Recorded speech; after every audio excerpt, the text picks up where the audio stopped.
Yeah, guys, so I see this quite often, even from guys who are in the industry, struggle to figure out the difference between voltage, current, and resistance. So I did this really quick video to explain to you, like you're 5, exactly what you need to know, so that even if you get into a conversation about electronics, you can still hold your own in terms of voltage and current.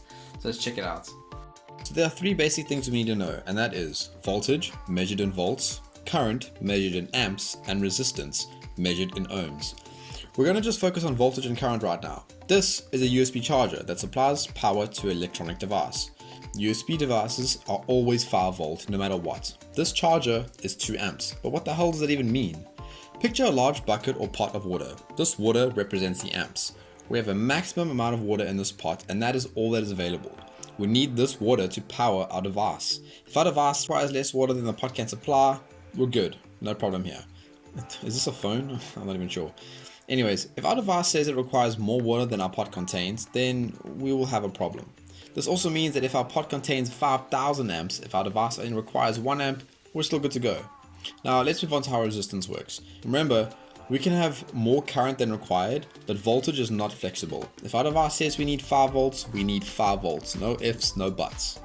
Picture this section as wire. Along the wire runs a little dude, and he does most of the traveling around here. By himself, he's pretty harmless. His name is Volt. What a cool little dude.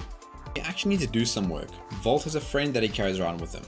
This little guy is responsible for putting power into everything. This guy packs a punch. You know when you touch an electrical supply and you get shocked? The pain you feel is relative to how many of these little dudes are running up in there. This guy's job is to deliver electrical energy, and his name is amp. When we look at a circuit, we might want to stop a device from taking too much current from our supply. That's where we call on the heavy lifters. Their job is to make sure that they stop a certain amount of current from getting through to our device and protecting our power supply, and in some cases protecting our device as well.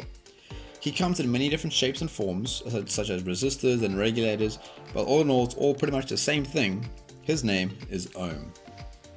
As he restricts the flow of current, he helps control the flow of electrons. At the same time, he will also reduce our voltage after the resistor.